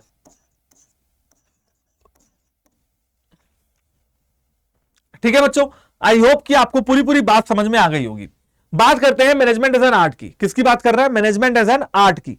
मैनेजमेंट एक कला है या नहीं है? बेटा आर्ट क्या होती है आप जानते ही हो, आर्ट यानी कि कला। आप पूछा जा रहा है कि मैनेजमेंट क्या एक कला है? क्या लगता है आपको, कला है क्या? कलाकार क्या होता है? जो अपनी कला के ऊपर प्रैक्टिस करता है, जो अपनी कला में माहिर होता है, अपनी कला का उस्ताद होता है। जैसे उस्ताद बिस्मिल्लाह खान शहनाई बजाते थे, उनके नाम के आगे लगा दिया उस्ताद। क्यों? क्योंकि वो अपनी कला में मास्टर है, उनसे अच्छी शहनाई नहीं बजाता है कोई उस टाइम पर। तो सबसे पहले मैनेजमेंट जो है थ्योरेटिकल नॉलेज के ऊपर बात करता है। आर्ट भी थ्योरेटिकल नॉलेज के ऊपर बात करता है। आर्ट में भी एक थ्योरेटिकल नॉलेज है। अगर आप गाना भी गाने जा रहे हो तो आपको सरगम की समझ होनी चाहिए। आपको सारे गामा पा धा नी सा जो भी होता है, सरगम जो होती है उसकी समझ होनी चाहिए। पर्सनल स्किल्स की बात की जाए तो आर्ट में आपकी क्रिएटिविटी, आपकी पर्सनल टैलेंट लगता है। मैनेजमेंट में भी मैनेजर का पर्सनल टैलेंट लगता है, बिल्कुल। बेटा अगर कोई मैनेजर है और वो बहुत पढ़ा लिखा है, आईआईएम से एमबीए करके आया है, फर्क नहीं पड़ता। क्यों? उसकी पर्सनल स्किल्स भी तो होनी चाहिए ना उसके पास। Third point, creativity. आर्ट में क्रिएटिविटी की बहुत जरूरत होती है, ठीक है। कब तक आप, अगर आप सिंगर हो, कब तक आप लोगों के गाए हुए गाने गाते रहोगे, प्लेबैक सिंगिंग करते रहोगे? एक समय तो ऐसा आएगा ना जब आप खुद के गाने लिखोगे और खुद के गाने कंपोज करोगे और खुद के गाने गाओगे, तो तब जाके आप कंप्लीट सिंगर बन पाओगे। क्रिएटिविटी की जरूरत होती है आर्ट में। ऐसे ही बेटा मैनेजर के अंदर भी क्रिएटिविटी की जरूरत होती है। सिचुएशन के हिसाब से कुछ नया करने की बात, कुछ इनोवेटिव करने की बात, प्रोडक्ट में हमेशा इंप्रूवमेंट लाने की बात करनी पड़ेगी ना। आपने देखा होगा पहले बिस्किट के नाम पे आदमी पार्ले जी खाता था, आज ऐसे ऐसे बिस्किट खाता है जिसके अंदर से चॉकलेट निकलती है। ये इनोवेशन नहीं है। पहले मंजन के मतलब मंजन के नाम पे आदमी पाउडर वाला दंत मंजन करता था, आज मंजन अलग अलग तरीके के आ रहे हैं भाई साहब। टेस्ट क्या आ रहे हैं? नींबू का मंजन, स्ट्रॉबेरी का मंजन बच्चों के लिए, ऑरेंज का मंजन, मतलब टूथपेस्ट। तो ये इनोवेशन नहीं है, बिल्कुल इनोवेशन है। मैनेजमेंट में इनोवेशन करना पड़ेगा और परफेक्शन थ्रू प्रैक्टिस। कला में आप माहिर कैसे बनेंगे? क्या उस्ताद बिस्मिल्लाह खान को किसी ने आके वरदान दिया था कि अब अगले, जब तुम कल सुबह उठोगे तुम उस्ताद बिस्मिल्लाह खान हो जाओगे, बहुत अच्छी शहनाई बजाओगे? नहीं बेटा, उन्होंने शहनाई के ऊपर प्रैक्टिस किया। ऐसे ही आर्ट में चाहिए प्रैक्टिस, मैनेजमेंट में भी प्रैक्टिस चाहिए। मैनेजर तब अच्छा मैनेजर बनेगा जब वो निरंतर कुछ ना कुछ करता रहे, प्रैक्टिस करता रहे। वो कहते हैं ना, करत करत अभ्यास तेज जड़मती हो तो सुजान। जड़मती भी सुजान हो जाती है। जड़मती माने कि बंजर बुद्धि, उसमें भी फूल खिल जाते हैं अगर आप अभ्यास करते रहते हैं। तो मैनेजमेंट एक आर्ट तो है। और लास्ट में बात करते हैं मैनेजमेंट एज अ प्रोफेशन की। क्या मैनेजमेंट एक प्रोफेशन है? हाँ जी है। मैंने मैनेजर्स के नाम सुने ना कि मेरा लड़का मैनेजर हो गया, शर्मा जी का लड़की मैनेजर हो गई, शर्मा जी का लड़का मैनेजर हो गया, ठीक है। अरे वो पंडित जी का लड़का मैनेजर हो गया। कहां हुआ, कौन सा मैनेजर हुआ, कोई बता नहीं रहा, मैनेजर हो गया, मैनेजर हो गया, ठीक है, कोई बात नहीं। प्रोफेशनल में अगर आपको प्रोफेशन में आना है, अगर आपको प्रोफेशन में आना है तो आपके पास स्पेशलाइज्ड नॉलेज होनी चाहिए। आपको एक प्रॉपर तरीके की पढ़ाई करनी पड़ेगी। अगर आपको डॉक्टर बनना है बेटा तो एमबीबीएस करना पड़ेगा ना। तो डॉक्टर क्या एक प्रोफेशन में आता है? जी हां, बिल्कुल आता है, बिल्कुल आता है। डॉक्टर भाई साहब एक प्रोफेशन में आता है। तो डॉक्टर, इंजीनियर, टीचर, ये सारे लोग प्रोफेशन में आते हैं। और मैनेजमेंट भी एक तरह का प्रोफेशन है, क्योंकि यहां पे स्पेशलाइज्ड नॉलेज का यूज होता है। अगर आपको डॉक्टर बनना है तो आपको पहले तो फॉर्मल एजुकेशन चाहिए होगी। अगर आपको टीचर बनना है तो जो आप सब्जेक्ट पढ़ा रहे हो उसकी एजुकेशन चाहिए होगी। अगर आपको इंजीनियर बनना है तो आपको बीटेक करना पड़ेगा, यानी कि फॉर्मल एजुकेशन भी लगेगी और ट्रेनिंग भी लगेगी। डॉक्टर एमबीबीएस करते ही बेटा इलाज करने लगते हैं दिल का, कि दिल का हार्ट अटैक हुआ है, दिल का हार्ट अटैक। देखो मैं क्या बोल रहा हूं, दिल का हार्ट अटैक, वाह भाई, हार्ट अटैक जो हुआ है ना उसका इलाज कैसे होगा? ठीक है, क्या डॉक्टर एमबीबीएस करके निकला, बस तुरंत डिग्री मिली और सर्जन हो गया? नहीं, उसके लिए उसको प्रैक्टिस करनी पड़ेगी, ट्रेनिंग लेनी पड़ेगी। तो प्रोफेशन और मैनेजमेंट दोनों में ट्रेनिंग जरूरी है। सर्विस मोटिव और स्टैट्यूटरी बॉडी। अब डॉक्टर को लाइसेंस मिलता है मेडिकल एसोसिएशन की तरफ से, तब वो डॉक्टरी कर सकता है। एक लॉयर को बार काउंसिल से लाइसेंस मिलता है। सर्विस मोटिव भी होना चाहिए। सर्विस मोटिव माने सर्विस देने का मोटिव। जैसे एक टीचर की अगर बात की जाए तो टीचर आपको कभी भी कुछ सामान नहीं बेच रहा है, वो आपको क्या कर रहा है बेटा, वो आपको सर्विस दे रहा है, वो आपको पढ़ा रहा है, ठीक है। आपसे ये नहीं कह रहा कि ये बॉटल ले लो, पेन ले लो, खरीद लो, ऐसा नहीं, गुड नहीं दे रहा। दूसरी बात, सर्विस दे रहा है वो आपको पढ़ने की, ठीक है। सर्विस हो गया। सर्विस मोटिव एक मैनेजर के अंदर भी होना चाहिए, एक प्रोफेशन में तो है ही है। तो भाई कुल मिला के कहानी इतनी सी है कि मैनेजमेंट साइंस भी है, मैनेजमेंट प्रोफेशन भी है, मैनेजमेंट आर्ट भी है। लेकिन अपने दो ऑथर को सुना जाए, हैरल्ड कुंट्ज और एफ.डब्ल्यू. टेलर, इन दोनों ने कहा management is an art of getting things done through others and with the people in the formally organised group. कहने का मतलब है मैनेजमेंट क्या है बच्चा पार्टी, मैनेजमेंट एक आर्ट है। ज्यादा क्या है, हम ज्यादा करके बच्चों मैनेजमेंट को आर्ट कह सकते हैं। आर्ट कला में मैनेजमेंट बिल्कुल फिक्स बैठता है। चलिए एक बार इन सारे पॉइंट्स पे जल्दी जल्दी फटाफट से नजर मार लेते हैं, क्योंकि ये सारे पॉइंट्स हम लोग ऑलरेडी डिस्कस कर चुके हैं। सबसे पहले management as a science, systemised body of knowledge. Science is a systematic body of knowledge, its principle are based on cause and effect relationship. Science एक सिस्टमाइज्ड बॉडी ऑफ नॉलेज है और उसके principle cause और effect relationship के ऊपर base होते हैं, and so on. Management में भी ऐसा ही होता है। Observation and experiment, scientific principles को बनाने से पहले बहुत ज्यादा ऑब्जर्वेशन और उन पे टेस्ट करने पड़े थे, ठीक है, under the controlled condition, lab के अंदर कंट्रोल होता है सब कुछ। Okay, science is based on cause and effect and their effect. For example, if a person eats a lots of fast food, अगर कोई इंसान बहुत ज्यादा फास्ट फूड खाता है विदाउट एनी फिजिकल एक्टिविटी, कोई फिजिकल एक्टिविटी नहीं करता है, तो वो क्या हो जाएगा, मोटा हो जाएगा। तो कॉज क्या है, फास्ट फूड खाना, इफेक्ट क्या है, मोटा हो जाना। Universal validity, scientific principles are universal, ठीक है, और किसी भी सिचुएशन किसी भी टाइम में आप इसको यूज कर सकते हो, ये बेसिक ट्रुथ है। बात करते हैं मैनेजमेंट एज एन आर्ट की। सबसे पहले आता है थ्योरेटिकल नॉलेज। थ्योरेटिकल नॉलेज का मतलब ये है बच्चा पार्टी कि मैनेजमेंट में, आर्ट में थ्योरेटिकल नॉलेज की जरूरत पड़ती है एप्लीकेशन से पहले। Art compromises the application of the theoretical knowledge. आप particular art has its basic principle and theory. कोई भी आर्ट उठा के देख लीजिए, गिटार बजाना है बेटा, उसकी भी अपनी एक थ्योरी होती है। गिटार कैसे पकड़ना है, गिटार की स्ट्रिंग्स कैसी हैं, 1 2 3 4 5 6, क्या क्या कॉर्ड लगने हैं, E minor, C minor, D minor, जो भी होती है चीजें, तो वो भी एक कहीं ना कहीं थ्योरेटिकल नॉलेज के ऊपर बेस करता है। पर्सनल स्किल्स, आर्ट में आपकी पर्सनल स्किल्स जैसे कि इमेजिनेशन, क्रिएटिविटी, इनिशिएटिव, इनोवेशन, ये सब लगेगा, एंड मैनेजमेंट में भी ये सब लगेगा। क्रिएटिविटी आर्ट में बहुत ज्यादा होती है। Theoretical knowledge should be practiced and applied differently to become more creative and effective, achieve the ultimate goal. Theoretical knowledge के साथ साथ आपको प्रैक्टिस करनी पड़ेगी ताकि आप और ज्यादा क्रिएटिव हो पाए और अपने गोल को अल्टीमेटली अचीव कर पाए। और परफेक्शन थ्रू प्रैक्टिस, आर्ट में आप माहिर कैसे बनते हो, नॉन स्टॉप प्रैक्टिस से आप माहिर बनते हो। To gain mastery by performing the task again and again, the artist gain perfection through practice. एक ही कला को बार बार करते करते करते करते आर्टिस्ट जो है वो क्या हो जाता है, परफेक्ट हो जाता है। बात करते हैं मैनेजमेंट एज अ प्रोफेशन की। सबसे पहले स्पेशलाइज्ड नॉलेज, जो जितने भी प्रोफेशंस होते हैं वो एक नॉलेज के ऊपर बेस करते हैं। और ये नॉलेज कैसे आएगी, जब आपको कोई पढ़ाएगा, जब आपको कोई इंस्ट्रक्शन देगा। यहां पे फॉर्मल एजुकेशन और ट्रेनिंग की जरूरत पड़ती है, ठीक है। जैसे एग्जांपल के तौर पे कि एक डॉक्टर को अपनी डिग्री कंप्लीट करने से पहले ट्रेनिंग दी जाती है ताकि वो लोगों को सर्विस प्रोवाइड कर सके। सर्विस मोटिव, प्रोफेशन जो है उसका बेसिक मोटिव क्या है, सर्विस मोटिव। एक डॉक्टर का बेसिक मोटिव क्या है, पैसा तो कमा ही रहा है वो, लेकिन एक डॉक्टर का बेसिक मोटिव क्या है, अपने पेशेंट का इलाज करना है कि नहीं है, बिल्कुल है सर। एक टीचर का सबसे पहला मोटिव क्या है, अपने स्टूडेंट्स के बारे में सोचना, स्टूडेंट्स को बेहतर तरीके से पढ़ा पाना। एक डॉक्टर का सर्विस मोटिव क्या है, सॉरी डॉक्टर नहीं, एक लॉयर का, एक लॉयर की बात करें तो एक लॉयर का सबसे पहला बेनिफिट क्या है कि वो अपने क्लाइंट को सर्विस दे पाए, ठीक है। तो सर्विस मोटिव की बात हो रही है यहां पे। फिर बात करते हैं बच्चों, टीचर हो गया, स्टूडेंट हो गया, हाँ। फिर बात करते हैं statutory body. A legally recognized body regulates all the professionals। जैसे इसका एग्जांपल देता हूं कि हर प्रोफेशंस को हर प्रोफेशंस में गए हुए लोगों को रेगुलेट करने के लिए कुछ रेगुलेटरी बॉडीज बनती हैं। एग्जांपल दे देता हूं आपको, अगर आपको सीए बनना है तो आपको ICAI यानी कि Indian institute of chartered accountants of India से क्या लेना पड़ेगा, डिग्री लेना पड़ेगा। बिना यहां से डिग्री लिए आप सीए नहीं कहलाएंगे। ऐसे ही अगर आपको सीएस बनना है तो आपको ICSI से डिग्री लेना पड़ेगा, यानी कि institute of company secretaries of India, ठीक है। और ये all professions are affiliated with the professional association that regulates entry, grants certificates of practice and formulate enforce the code of conduct. और ये जो रेगुलेटरी बॉडीज होती हैं ये करती क्या है, सबसे पहले ये एक प्रोफेशनल एसोसिएशन प्रोवाइड करवाती हैं।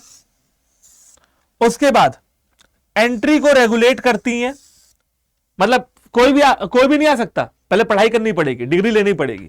फिर सर्टिफिकेट ग्रांट करती हैं और एक प्रॉपर कोड ऑफ कंडक्ट भी स्टैब्लिश करवाती हैं। ठीक है बच्चों, तो मैनेजमेंट प्रोफेशन के तरह भी देखा जा सकता है। और अपना नेक्स्ट टॉपिक शुरू करते हैं फटाफट से। नेक्स्ट टॉपिक क्या है? ओके, अरे एक मिनट रुकना। हाँ, नेक्स्ट टॉपिक आ जाते हैं बेटा। नेक्स्ट टॉपिक में हम लोग बात करने वाले हैं मैनेजमेंट लेवल्स की। मैनेजमेंट लेवल्स की बात करते हैं। जैसा कि आप मेरे पीछे देख रहे होंगे, यहां पे कुछ मोहतरमाएं हैं और कुछ पुरुष साथी भी हैं मेरे, जो अलग अलग सीढ़ियों में बैठे हुए हैं और ये दर्शाते हैं अलग अलग लेवल ऑफ मैनेजमेंट को। जो बीच में बैठे हुए हैं वो मिडिल लेवल, मैडम जो सबसे ऊपर बैठी हुई हैं वो टॉप लेवल, जो बंदे दो नीचे बैठे हुए हैं वो बेचारे लोअर लेवल के, और इनकी शक्लें भी वही लोअर लेवल की लग रही हैं। ठीक है, तो लोअर लेवल के हो गए। अब बात करते हैं यार मैनेजमेंट लेवल में सबसे पहले प्रोजेक्ट मैनेजर की। चलो ये ढूंढता हुआ मैं आ गया और प्रोजेक्ट मैनेजर को देखा। Project manager does not have line responsibility for employees assign to project. अब बताइए कि ये जो प्रोजेक्ट मैनेजर है ये आपके हिसाब से किस मैनेजमेंट लेवल पे आना चाहिए? मन में सवाल आ रहा होगा, पढ़ाया है नहीं, क्वेश्चन पूछ रहे हैं। क्वेश्चन इसलिए पूछ रहे हैं ताकि जवाब भी हम ही दे दें। ठीक है, तो देखो बेटा, अगर कोई प्रोजेक्ट मैनेजर है मतलब वो एक प्रॉपर एक पर्टिकुलर प्रोजेक्ट को ही मैनेज कर रहा है, पूरी ऑर्गेनाइजेशन से उसका कोई मतलब नहीं, वो अपने प्रोजेक्ट को मैनेज करता है। तो बेटा ध्यान से सुनना, वो हो जाएगा आपका मिडिल लेवल मैनेजर। क्या हो जाएगा? हाँ, वो आपका हो जाएगा बच्चा पार्टी मिडिल लेवल मैनेजर।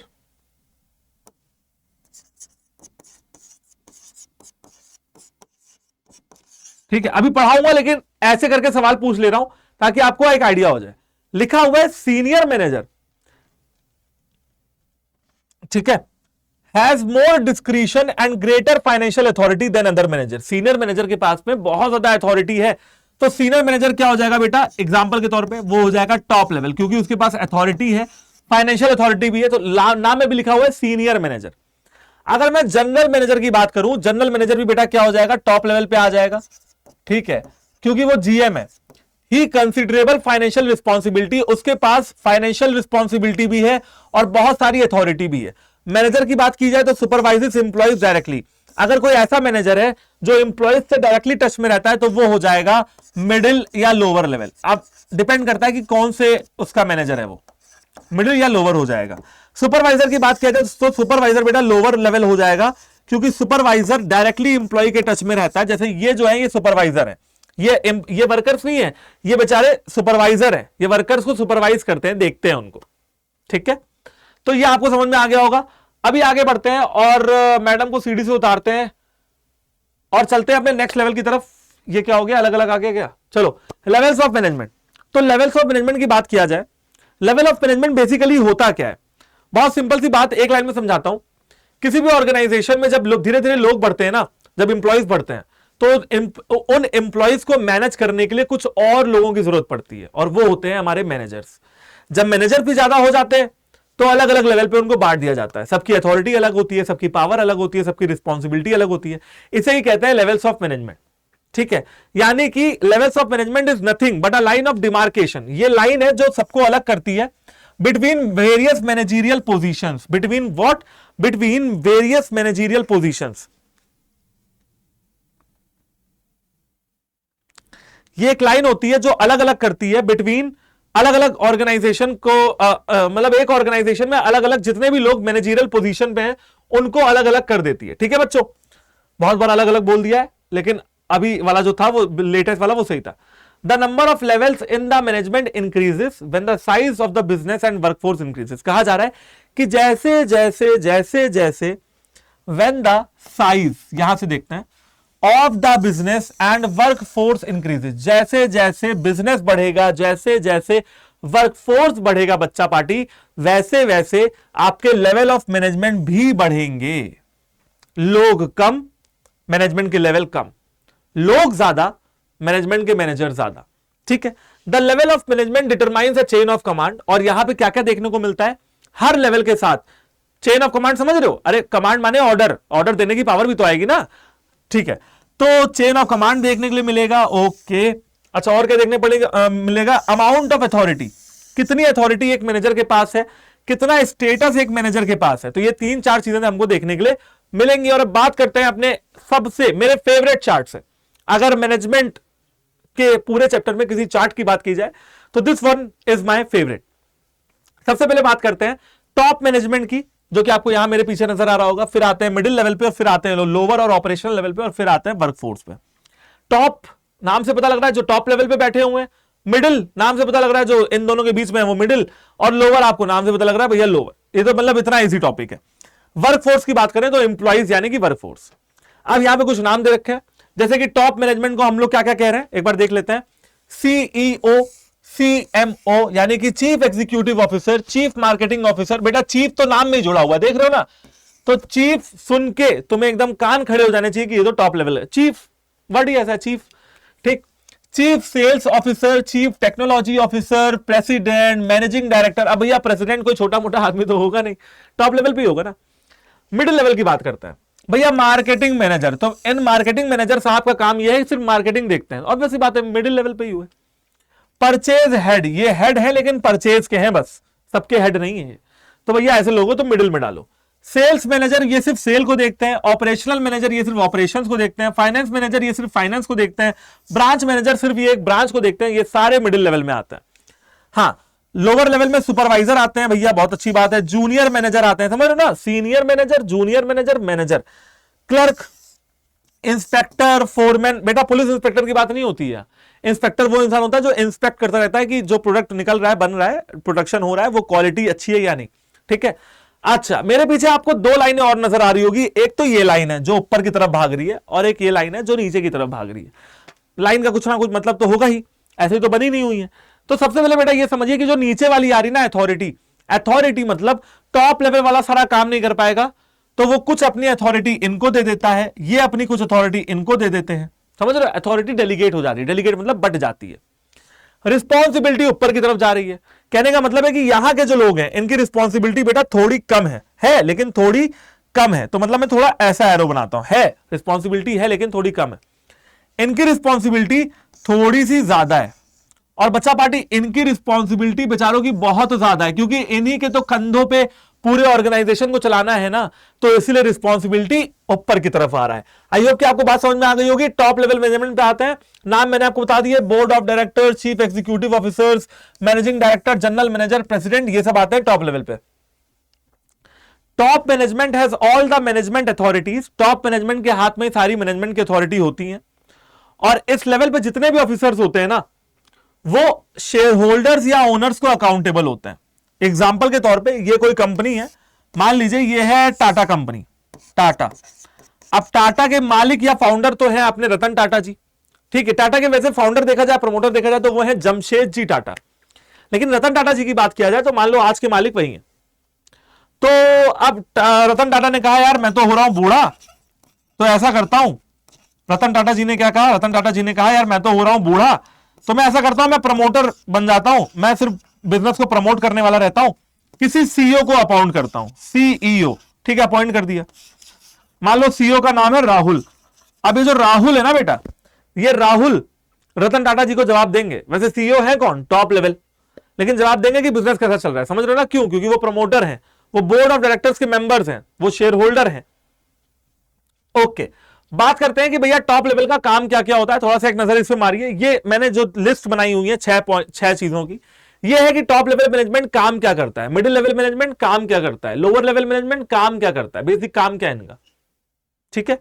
तो आप इनको एक बार एक नजर देख लीजिए।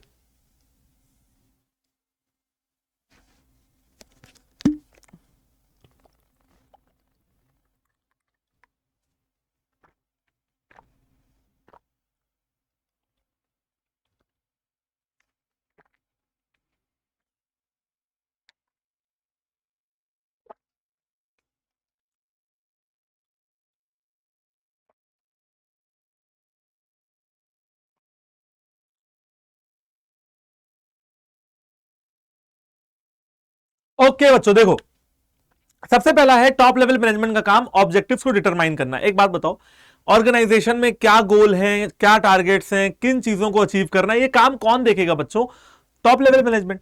तो सबसे पहला काम है ऑब्जेक्टिव्स को डिटरमाइन करना। कौन करेगा, टॉप लेवल मैनेजमेंट ऑब्जेक्टिव्स को देखेगा। दूसरा है डिटरमाइनिंग पॉलिसीज, यानी कि कंपनी में सबसे पहले ना मैं आपको बताता हूं, सुनो, सबसे पहले ऑब्जेक्टिव बनते हैं। ऑब्जेक्टिव यानी कि अचीव क्या करना चाहते हो, फिर ऑब्जेक्टिव को पूरा करने के लिए स्ट्रेटजी बनाई जाती है, और आप अपनी स्ट्रेटजी पे टिके रहें। जो आप स्ट्रेटजी बनाई है उनको उसको फॉलो करते रहें, क्योंकि शुरू शुरू में तो लोगों के अंदर बहुत जोश रहता है, स्ट्रेटजी करते हैं, लेकिन कुछ समय बाद स्ट्रेटजी छोड़ देते हैं। तो बनाते हैं पॉलिसी। पॉलिसी बोलने तो सारी एनर्जी कहां लग जाए, स्ट्रेटजी में लग जाए, ताकि क्या हो जाए, ऑब्जेक्टिव अचीव हो पाए। तो पॉलिसी कौन बनाएगा, टॉप लेवल मैनेजमेंट। कौन सा इंसान क्या एक्टिविटी करेगा, कौन डिसाइड करेगा, टॉप लेवल मैनेजमेंट। रिसोर्सेज कौन लाके देगा, जैसे कैपिटल, रिसोर्सेज, फाइनेंशियल यानी कि पैसा, फाइनेंशियल रिसोर्सेज, रॉ मटेरियल कौन लाके देगा। असेंबलिंग रिसोर्सेज किसका काम है, टॉप लेवल का काम है। लैंड बिल्डिंग कौन देगा, लैंड मशीनरी, प्लांट मशीनरी कौन देगा, टॉप लेवल देगा। कंट्रोलिंग द वर्क परफॉर्मेंस, कोई ऐसा काम है जिसको बनने में, जिसको करने में सालों लग रहा है, मान लो कोई बिल्डिंग है और वो 5 साल में बन रही है, पूरा वर्क इन प्रोग्रेस, यानी कि WIP को क्लोजली कौन मॉनिटर करेगा, WIP is closely monitored in a company to get the desired results. कौन मॉनिटर करेगा, टॉप लेवल मैनेजमेंट। बजट कौन अप्रूव करेगा, टॉप लेवल मैनेजमेंट। भैया बजट माने एक एक रुपए का हिसाब किताब कौन रखेगा, टॉप लेवल। और एक एक रुपए अपनी कंपनी में कौन डालेगा, टॉप लेवल डालेगा। टॉप लेवल की मर्जी के बिना 1 रुपए नहीं जा सकता। ठीक है भाई, बात करते हैं मिडिल लेवल मैनेजमेंट की। तो middle level management, top level management और लोअर लेवल मैनेजमेंट के बीच के आदमी होते हैं। और ये करते क्या है, ये डिविजनल हेड्स होते हैं, डिपार्टमेंटल हेड्स होते हैं, डेप्यूटी डिपार्टमेंटल हेड्स होते हैं, प्लांट सुपरिटेंडेंट होते हैं, एंड सो ऑन। जैसे कि बेटा अगर ये इंसान है और ये जो है वो टॉप लेवल मैनेजमेंट है, ठीक है, तो ये पूरी कंपनी का मालिक है मान लो, ठीक है। अब इसने क्या किया, 3-4 डिपार्टमेंट बांट दिए, ठीक है, जैसे परचेज डिपार्टमेंट, जैसे sales department, marketing department, production department और फाइनेंस डिपार्टमेंट। अब हर डिपार्टमेंट के अपने अपने मैनेजर होंगे, तो कह देते हैं purchase manager, sales manager, marketing manager, production manager और फाइनेंस डिपार्टमेंट। ठीक है, तो फाइनेंस डिपार्टमेंट में आ गए फाइनेंस मैनेजर। ये सारे देखो, ये तो हो गया टॉप लेवल, लेकिन ये सारे क्या हो गए, मिडिल लेवल के हो गए, क्योंकि ये एक डिपार्टमेंट के मालिक है, ये सबका मालिक है और ये एक डिपार्टमेंट के मालिक है। अब इनके कामों को देखते हैं। सबसे पहला, इंटरप्रेटिंग पॉलिसीज। पॉलिसीज को ऑर्गेनाइजेशन में इंटरप्रेट करवाने का काम किसका है, मिडिल लेवल का। बनाएगा कौन, टॉप लेवल वाले। इंटरप्रेट कौन करवाएंगे, मतलब बताएंगे सबको कौन, मिडिल लेवल वाले। ऑर्गेनाइजेशन सेटअप बनाना रिस्पेक्टिव डिपार्टमेंट के लिए कौन करेगा, मिडिल लेवल वाले। एम्प्लॉयज को अपॉइंट करके उनको ट्रेनिंग कौन देगा, मिडिल लेवल वाले। एम्प्लॉयज को अपॉइंट समझ रहे हो, रिक्रूटमेंट करना, सिलेक्शन करना, इंटरव्यू लेना, रिटन टेस्ट लेना, कौन लेगा, middle level. Issuing instructions, employees को और सबऑर्डिनेट्स को इंस्ट्रक्शन देना कि किसको क्या काम करना है, about what to do and how they have to do it, कौन करेगा, मिडिल लेवल मैनेजमेंट। एम्प्लॉयज को मोटिवेट करने का, इंस्पायर करने का काम किसका है, मिडिल लेवल मैनेजमेंट का। और सारे डिपार्टमेंट आपस में कोऑर्डिनेटेड रहे और डिपार्टमेंट के अंदर जितने लोग हैं वो भी आपस में कोऑर्डिनेटेड रहे, ये काम किसका है, मिडिल लेवल मैनेजमेंट का। आई होप कि आपको बात समझ में आ गई होगी। Cooperation among different division is required to successfully achieve company's objective. भैया कहा जा रहा है कंपनी के ऑब्जेक्टिव को सक्सेसफुली अचीव करने के लिए कॉपरेशन बहुत ज्यादा जरूरी है। कौन देखेगा, मिडिल लेवल मैनेजमेंट। और लोअर लेवल आप जानते हो, लोअर लेवल का काम क्या होता है, वर्कर से डायरेक्टली टच में रहना। नाम मैंने आपको बता दिया, supervisory level, operative level, officer, foreman, supervisor, superintendent, ये लोग। अच्छा, तो इनका सबसे पहला काम होता है लोअर लेवल का, सबमिटिंग वर्कर्स ग्रीवियंसेस। जो वर्कर्स है ना बच्चा, जो वर्कर्स है ना, उनकी अपनी कुछ तकलीफें हैं, बेचारों की इतनी मेहनत से पैसा कमा रहे हैं, तो अपनी कुछ तकलीफें हैं। किसको बताएंगे वो तकलीफें, लोअर लेवल मैनेजमेंट को। यानी कि अपनी प्रॉब्लम्स, सजेशंस, रिकमेंडेशंस, ठीक है, अगर वर्कर्स को हायर लेवल तक पहुंचानी है तो उसका माध्यम क्या है, lower level. Lower level managers ही वो लोग हैं जो टॉप लेवल के टच में रहेंगे। किसके माध्यम से, मिडिल लेवल के। समझ रहे हो, पहले वर्कर्स लोअर से बताएगा, लोअर वाला मिडिल से बताएगा, मिडिल वाला टॉप से बताएगा। Ensuring proper working environment, proper working environment रहे, मशीनरी, मटेरियल, टूल वगैरह सब कुछ अरेंज रहे ताकि प्रोडक्शन रुके ना। इसके साथ साथ प्रॉपर अरेंजमेंट हो रखी हो, वाटर की, साफ सफाई की, वेंटिलेशन की, इलेक्ट्रिसिटी की। पतला ऐसा ना हो कि कंपनी के अंदर सांस ही नहीं आ रही, ठीक है, वेंटिलेशन होना चाहिए। उसके बाद ensuring safety of workers, worker safety से काम करें, ग्लव्स वगैरह अगर पहनने हैं, या जूते वगैरह, बूट्स वगैरह चाहिए कि आपके पैर वैर पे चोट ना लग जाए, या हेलमेट चाहिए कंस्ट्रक्शन करते समय, तो वो सारी चीजें आपके लिए कौन लाके देगा? Lower level. Middle level management को रिक्रूटमेंट में, ट्रेनिंग में, प्रमोटिंग एम्प्लॉइज में हेल्प करने में कौन देखेगा? लोअर लेवल देखेगा। सजेशंस कौन मांगेगा? वर्कर से लोअर लेवल मांगेगा। देखो, they invite suggestions from their subordinates as to how the quality of work can be improved. ये अपने सबऑर्डिनेट से सजेशन मांगते हैं कि किस तरीके से हम वर्क की क्वालिटी को इंप्रूव कर सकते हैं। और लास्ट है बच्चा party, creating better human relation. Workers और मैनेजमेंट आपस में संबंध अच्छे बने रहे, वर्कर्स को यह समझ में आए कि मैनेजमेंट बहुत जरूरी है उनके लिए, मैनेजमेंट को यह समझ में आए कि वर्कर हैं तो हम हैं, वर्कर्स ही हमारे लिए दिन रात मेहनत कर रहे हैं। ऐसा बेहतर संबंध बनाने के लिए, ह्यूमन रिलेशंस को स्ट्रॉन्ग करने के लिए कौन जिम्मेदार है? बेटा हमारा लोअर लेवल मैनेजमेंट जिम्मेदार है। और आज का हम अपने लास्ट टॉपिक पे पहुंच गए हैं, जो कि होने वाला है सबको साथ में ले आओ, सबका साथ, सबका विकास, सबका विश्वास, यानी कि कोऑर्डिनेशन। कोऑर्डिनेशन, ऑर्डिनेशन मतलब अपना काम करना, कोऑर्डिनेशन मतलब साथ मिलकर एक दूसरे की हेल्प करते हुए अपना काम करना। ठीक है भाई, तो आई होप कि आप लोग ये सारी कहानी समझ गए होंगे। कोऑर्डिनेशन को फटाफट से देख लेते हैं। Coordination is a function of management. अच्छा, कोऑर्डिनेशन का एक और नाम है, ध्यान से सुनना। कोऑर्डिनेशन को बोलते हैं बेटा एसेंस ऑफ मैनेजमेंट। क्या बोलते हैं? Essence of management. तो नोट कर लो इसको, कोऑर्डिनेशन को हम लोग बोलते हैं essence of management. Coordination management का वो फंक्शन है जो ये इंश्योर करता है कि अलग अलग डिपार्टमेंट और अलग अलग डिपार्टमेंट में रहने वाले लोग आपस में सिंक्रोनाइजेशन में काम करें, यानी कि साथ मिलजुल के काम करें। उनके काम में यूनिटी ऑफ एक्शन हो, मतलब सब एक दिशा में काम करें, सब एक सीध में काम करें, सबका एक ही ऑब्जेक्टिव हो, और वो हो ऑर्गेनाइजेशन के ऑब्जेक्टिव को अचीव करना।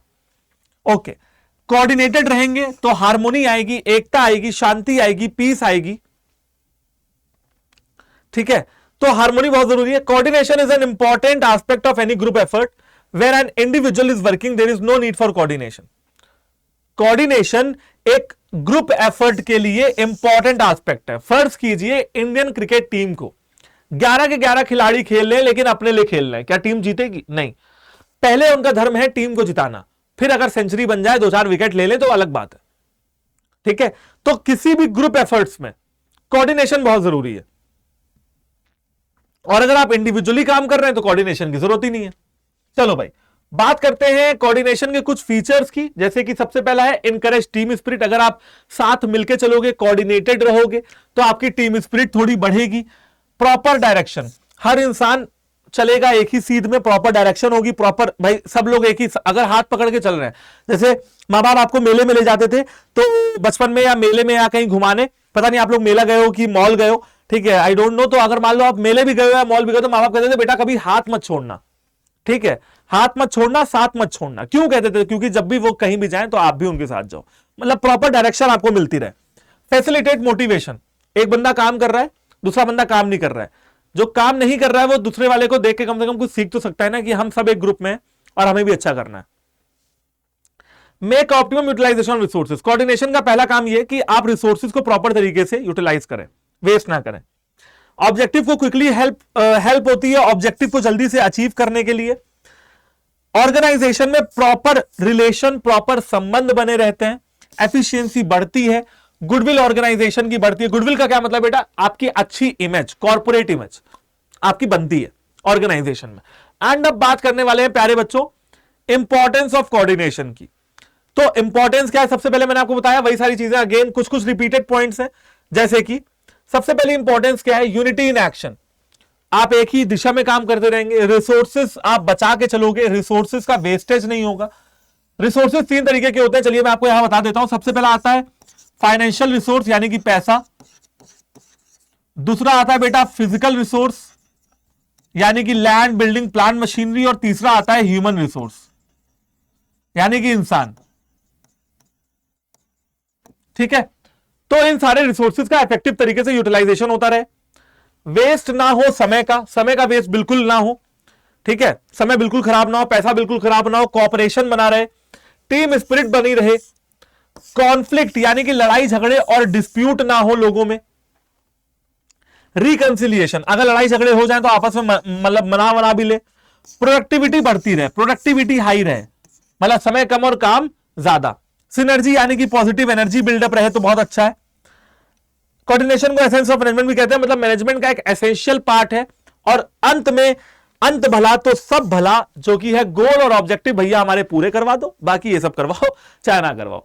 एक ऑर्गेनाइजेशन का जो गोल है प्रॉफिट कमाना, वो कमा के दो, कोऑर्डिनेशन करो ना करो जोक सपाट, कोऑर्डिनेशन जरूरी है, ठीक है। और साथ में कोऑर्डिनेशन का काम होता है गोल्स और ऑब्जेक्टिव्स को अचीव करना। अब आगे देख लेते हैं क्या है आगे है आपके लिए एक बहुत बड़ा था thank you for watching the session.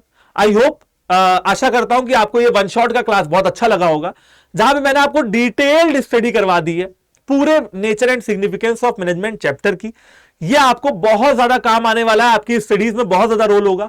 अगर आपको कहीं भी स्क्रीनशॉट लेने का मन हो, वीडियो दोबारा खिसका लो, पॉज करके स्क्रीनशॉट ले लो, एंड कुछ भी अगर पूछना हो इस चैप्टर से रिलेटेड, कोई भी जानकारी चाहिए, कमेंट सेक्शन में कमेंट करके बताना, वीडियो चेक करूंगा, जितनी जल्दी हो सकेगा आपके हर कमेंट का रिप्लाई दूंगा। ऐसे ही और वन शॉट्स आपके लिए आने वाली हैं, हर चैप्टर की वन शॉट लेके आ रहा हूं, 12 के 12 चैप्टर्स आपको वन शॉट में पढ़ाऊंगा। तो मेरे से कनेक्टेड रहिएगा, अड्डा 24/7 CUT चैनल से कनेक्टेड रहिएगा, और एट द लास्ट हमारे वन शॉट से कनेक्टेड रहिएगा। तब तक के लिए हंसते रहिए, पढ़ते रहिए, मुस्कुराते रहिए। फिर मिलता हूं आपसे नेक्स्ट वीडियो में। जय हिंद, ta-ta, bye bye and take care.